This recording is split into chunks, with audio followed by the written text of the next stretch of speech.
Hello everyone, welcome back to Ninja Prep. This is Kapil Goyal, your educator and mentor for PG Physics. तो उत्तराखंड प्रवक्ता भर्ती 2024 जो कि किसी कारण से निरस्त हो गई थी। निरस्त तो क्या हो गई थी, वही जो नोटिफिकेशन है वापस से रिलीज कर दिया गया है। पहले क्या था, स्क्रीनिंग एग्जाम को लेकर इशू था बहुत सारे बच्चों को, तो स्क्रीनिंग एग्जाम को हटा दिया गया। अब ये जो वैकेंसी है वापस से रिलीज की गई है। क्या कुछ चेंजेस हुए हैं इसके अंदर और क्या कुछ सिलेबस में चेंज हुआ है, नया पैटर्न क्या आया है, वो सारा हम डिस्कस करेंगे इस वीडियो के अंदर। तो जो भी लोग यूकेपीएससी लेक्चरर या उत्तराखंड प्रवक्ता भर्ती के लिए वेट कर रहे थे उनके लिए सुनहरा मौका, और वापस से भर्ती आई है, क्या एग्जाम डेट रहेगी, वो सारा जानेंगे इस वीडियो के अंदर। प्लीज़ वीडियो को लाइक ज़रूर कर दीजिएगा, चैनल को सब्सक्राइब ज़रूर कर दीजिएगा। तो चलिए जानते हैं क्या है इसके अंदर। तो सबसे पहले जो नोटिफिकेशन की डेट है, यानी कि जो नया नोटिफिकेशन आया है वो आया है 30 दिसंबर 2025 को, यानी कि नए साल की शुरुआत से पहले आप लोगों के लिए ये एक बड़ी न्यूज़ आई है। ऑनलाइन आवेदन कब से स्टार्ट होंगे, तो आज यानी कि 31 दिसंबर से ऑनलाइन आवेदन स्टार्ट हो जाएंगे। कब तक चलेंगे, तो ये चलेंगे 20 जनवरी, और रात 12 बजे से 1 मिनट पहले तक आप आवेदन कर सकते हैं। फीस कैसे आपको सबमिट करनी है, फीस सबमिट करने के लिए net banking, debit card, credit card, इनका आप यूज़ कर सकते हैं। उसके बाद फॉर्म में कुछ करेक्शन करना है तो वो कब से स्टार्ट होगा, 28 जनवरी से लेकर और 6 फरवरी तक आप करेक्शन कर सकते हैं। तो ये तो इंपॉर्टेंट डेट्स हैं जो आपको याद रखनी है ना। ये इंपॉर्टेंट डेट्स हैं, आपको याद रखनी है। अब दूसरा सवाल ये है कि जिन बच्चों ने 2024 में जब ये फॉर्म निकला था तब उन्होंने फॉर्म फिल कर दिया था, तो क्या उन्हें दोबारा से फॉर्म फिल करना है, तो बिल्कुल नहीं करना है। अगर जिन बच्चों ने पहले, जब ये 2024 में वैकेंसी आई थी, 2024 में यानी कि 18 अक्टूबर में जब ये वैकेंसी आई थी, और जिन बच्चों ने वहाँ पर आवेदन कर दिया था यानी कि फॉर्म फिल कर दिया था, तो उन्हें फॉर्म फिल करने की कोई ज़रूरत नहीं है। किसको छोड़कर, केवल कला विषय को छोड़कर, ठीक है।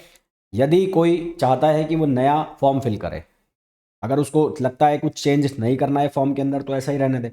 अगर उसे लगता है कि फॉर्म के अंदर कुछ चेंजेस होने चाहिए, यानी कि उसने कुछ गलती कर दी थी, उसे चेंज करना है, वो दोबारा से आवेदन करना चाहता है, चाहती है, तो उसे क्या करना है, उसको नया अपना जो है आवेदन करना है और अपना पुराना वाला कैंसिल करना पड़ेगा। वो आपको ऑप्शन मिल जाएगा जब आप फॉर्म फिल करने जाओगे। तो अगर आपको न्यू आवेदन करना है, न्यू एप्लीकेशन फॉर्म फिल करना है, तो पुराना वाला कैंसिल कर देना, और पुराना वाला कैंसिल करने के बाद जो नया फॉर्म है वो आपका एप्लीकेबल हो जाएगा, उसको आप फिल कर सकते हैं, ठीक है। तो ये तो है पुराने बच्चों के लिए जिन्होंने पहले फॉर्म फिल कर दिया था। अब यहाँ पर अलग अलग पोस्ट हैं, जैसे कि महिला शाखा अलग है, सामान्य शाखा अलग है, तो अलग अलग है यहाँ पर पोस्ट। तो सबसे पहली चीज़ तो ये है कि अभ्यर्थी जब फॉर्म फिल करे तो यह सुनिश्चित कर ले कि आवेदन भरने की अंतिम तिथि तथा अर्थात दिनांक 20 जनवरी 2026 तक विज्ञापन में वर्णित अनिवार्य शैक्षणिक अर्हताएं व अन्य अर्हताएं अवश्य धारित करो। अब ये यहाँ पर क्यों डाला गया है, ये वाला जो क्लॉज है वो इसलिए डाला गया है क्योंकि यहाँ पर जो रिक्वायरमेंट मांगी गई है वो मांगी गई है बीएड और plus post graduation, B Ed plus post graduation.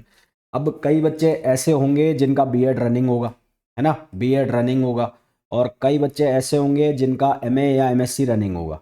तो वो बच्चों का ये डाउट रहेगा, या वो बच्चे भी फॉर्म फिल कर देते हैं, तो उन्होंने पहले ही कह दिया कि आप ये फॉर्म फिल कर रहे हो, कोई बात नहीं, फॉर्म फिल कर दो, पर आपका जो भी आप कोर्स कर रहे हो, चाहे बीएड कर रहे हो चाहे आप पीजी कर रहे हो, वो उसका जो रिजल्ट है वो 20 जनवरी 2026 से पहले तक होना चाहिए। कई बच्चे ऐसे होते हैं जिनका एग्ज़ाम के बाद रिजल्ट आता रहता है, फिर वो ये कहता है कि जो हमारा रिजल्ट है वो तो आ गया, हमने एलिजिबिलिटी जो है वो अचीव कर ली, पर यहाँ पर साफ साफ लिख दिया गया है कि जिनका बीएड कंप्लीट है, जिनका एमएससी कंप्लीट है, या जिनका एमए कंप्लीट है ना, वो ही फॉर्म भर सकते हैं। जिनका रनिंग में है, जो परसू कर रहे हैं, वो फॉर्म फिल नहीं कर सकते हैं। यहाँ पर अगर वो करना चाहते हैं तो फिर वो उनकी रिस्क है। यहाँ पर उनको जो डेट्स चाहिए, 20 जनवरी 2026 से पहले आपके फॉर्म, आपकी जो मार्कशीट है उसके ऊपर की डेट वो होनी चाहिए।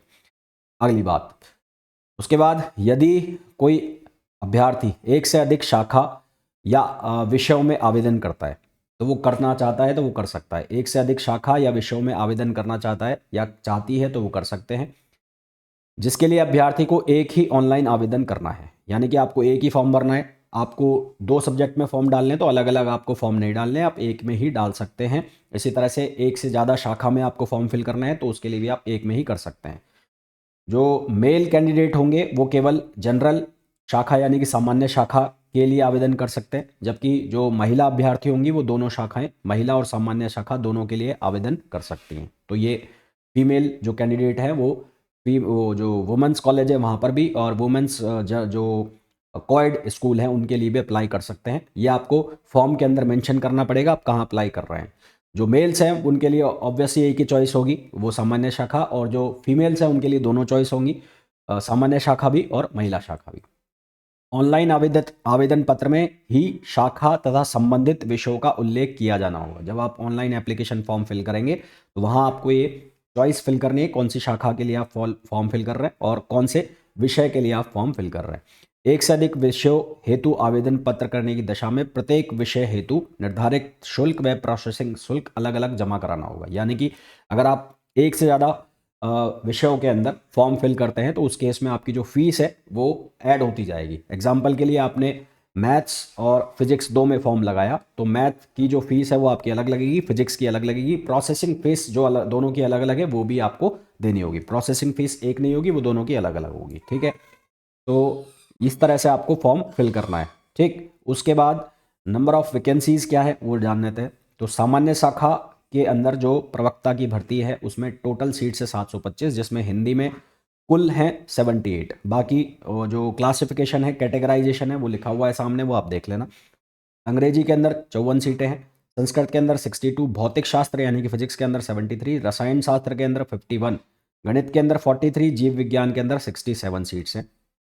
नागरिक शास्त्र के अंदर सबसे ज़्यादा है 111, अर्थशास्त्र के अंदर 72, इतिहास के अंदर 42, भूगोल के अंदर 53, समाज शास्त्र के अंदर 13, कला के अंदर 2, वाणिज्य के अंदर 2 और कृषि शास्त्र के अंदर 2। तो सबसे ज़्यादा सीट्स जो है वो नागरिक शास्त्र के हैं।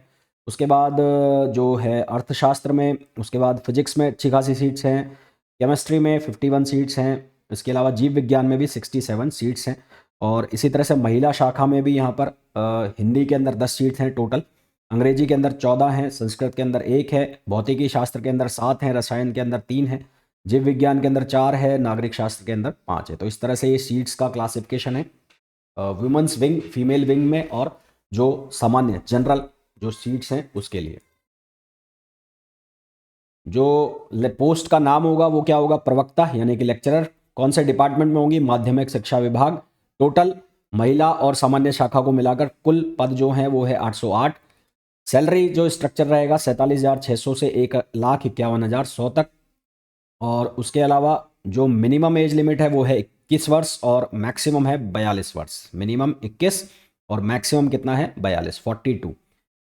क्या एलिजिबिलिटी है, तो अगर आप प्रवक्ता समाजशास्त्र, भूगोल, अर्थशास्त्र, इतिहास, भौतिक शास्त्र, रसायन शास्त्र, गणित के लिए अप्लाई करना चाहते हैं तो आपका पीजी कंप्लीट होना चाहिए 20 जनवरी 2026 के पहले।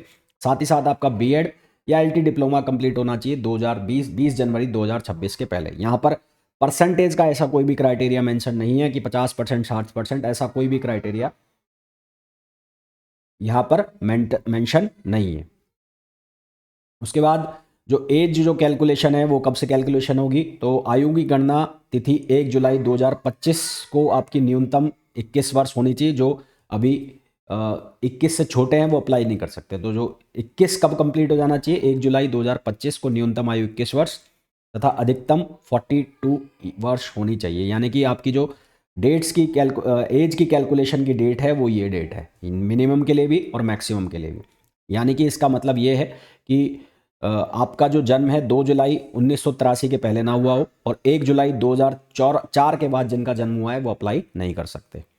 इसके पहले वाले और इसके बाद वाले अप्लाई नहीं कर सकते। अधिकतम आयु सीमा में छूट किसको मिलेगी, तो विभिन्न श्रेणियों उपश्रेणियों के अभ्यर्थियों हेतु उत्तराखंड शासन द्वारा समय समय पर निर्गत व वर्तमान प्रचलित शासन देशों के अनुसार उच्च आयु सीमा में जो रिलैक्सेशन है वो दिया जाता है। तो उत्तराखंड के अगर आप हैं और एससी से हैं, एसटी से हैं या उत्तराखंड अन्य पिछड़ा वर्ग में हैं तो आपको 5 साल की छूट मिलेगी। ये केवल किसको मिलेगी, जो उत्तराखंड से हैं। उत्तराखंड के एससी, उत्तराखंड के एसटी और उत्तराखंड के ओबीसी उनके लिए छूट है। इसी तरह से आरक्षण जो मिलेगा वो केवल उत्तराखंड जो राज्य के लोग होंगे उन्हीं को मिलेगा और किसी को आरक्षण यहाँ पर नहीं मिलेगा। अदर स्टेट के अगर फॉर्म भरते हैं तो उनको जनरल में कंसीडर किया जाएगा।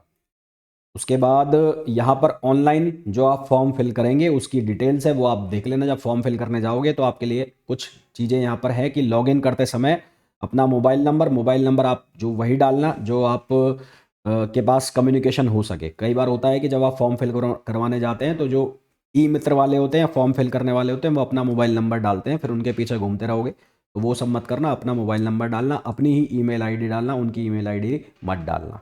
बाकी सब चीज़ें फ़ोटो, आपका कास्ट सर्टिफिकेट, ईडब्ल्यूएस से अप्लाई करना चाहते हो तो ईडब्ल्यूएस का सर्टिफिकेट, ईडब्ल्यूएस नया बनवा लेना है ना। कहीं ऐसा ना हो कि 2 साल पुराना ईडब्ल्यूएस का सर्टिफिकेट लगा रहे हो, नया ईडब्ल्यूएस का सर्टिफिकेट होना चाहिए। फीस क्या रहेगी? तो आवेदन शुल्क रहेगा 150 रुपये, उसके अलावा प्रोसेसिंग रहेगी 16.36। तो ये है अनारक्षित यानी कि अनरिजर्व्ड के लिए। उत्तराखंड के ओबीसी के लिए फीस रहेगी 166 ही। उत्तराखंड के एससी के लिए जो फीस रहेगी 76। उत्तराखंड के ईडब्ल्यूएस के लिए रहेगी 166। अगर आप दिव्यांग जन में आते हैं यानी कि फिजिकली हैंडीकैप्ड पे हैं तो उस केस में फीस नहीं लगेगी, प्रोसेसिंग चार्ज लगेगा 16.36 रुपये। उसके अलावा जितने भी अदर स्टेट के हैं सारे के सारे जनरल में काउंट किए जाएंगे, जनरल के बाहर होंगे वो सारे। पेपर का पैटर्न क्या रहेगा? पेपर का पैटर्न मैं आपको पहले भी बता चुका हूँ एक वीडियो में, फिर बता रहा हूँ। जो आपका पहले मेंस का पेपर एक पेपर हुआ करता था, अब वो 2 पेपर हो जाएंगे, पेपर फर्स्ट, पेपर सेकंड। उसी के अकॉर्डिंग सिलेबस ऑलरेडी रिलीज हो चुका है, तो उसके अकॉर्डिंग सिलेबस भी मेंशन कर दिया गया है। वो पहले वाला सिलेबस ही है, उसको 2 पार्ट में तोड़ दिया गया है। दोनों पेपर के अंदर आपको 150 क्वेश्चन देखने को मिलेंगे। एक ही दिन दोनों पेपर होंगे, 150 नंबर के पेपर होंगे, यानी कि हर एक क्वेश्चन 1 नंबर का होगा। और पेपर का जो टाइमिंग होगा वो 3 आवर्स होगा। ठीक है, कितना होगा? 3 घंटे होगा। पेपर जो होगा वो MCQ बेस्ड होगा, यानी कि ऑब्जेक्टिव टाइप क्वेश्चन आपसे पूछे जाएंगे। तो आई होप जितनी भी आपकी चीज़ें हैं वो मैं क्लियर कर चुका हूँ। मेन चीज़ ध्यान रखना, जिन्होंने पहले फॉर्म फिल किया हुआ है तो उन्हें कोई ज़रूरत है नहीं। अगर उनको लगता है नया फॉर्म फिल करना है तो आप करना चाहो तो कर सकते हो, पुराना वाला कैंसिल करना है। दूसरा, जो अपियरिंग स्टूडेंट्स हैं, जो परस्यू कर रहे हैं, बीएड परस्यू कर रहे हैं या फिर जो पोस्ट ग्रेजुएशन परस्यू कर रहे हैं, तो उनका अगर पीजी या बीएड जो भी चीज़ है वो 20 जनवरी के पहले कंप्लीट हो जाता है, मार्कशीट आ जाती है, तो आप अप्लाई कर सकते हो, अदरवाइज अप्लाई नहीं कर सकते हो। Age limit minimum 21, maximum 42। उसके अलावा उत्तराखंड के ओबीसी SC ST को रिलैक्सेशन है 5 साल का। और बाकी जो आरक्षण मिलेगा वो भी किसको मिलेगा? उत्तराखंड वालों को ही मिलेगा। बाहर वाले सारे किस में काउंट होंगे? जनरल में काउंट होंगे। ठीक है, तो अगर आपको वीडियो पसंद आया हो तो प्लीज़ वीडियो को लाइक ज़रूर कर देना, चैनल को सब्सक्राइब कर देना। फिजिक्स के जो बच्चे हैं उनको मैं बता दूं कि ऑलरेडी इसके लिए बैच लॉन्च हुआ है। अगस्त में ही बैच लॉन्च हो गया था। अगर आप फिजिक्स की प्रिपरेशन करना चाहते हैं तो वो बैच आप ज्वाइन कर सकते हैं।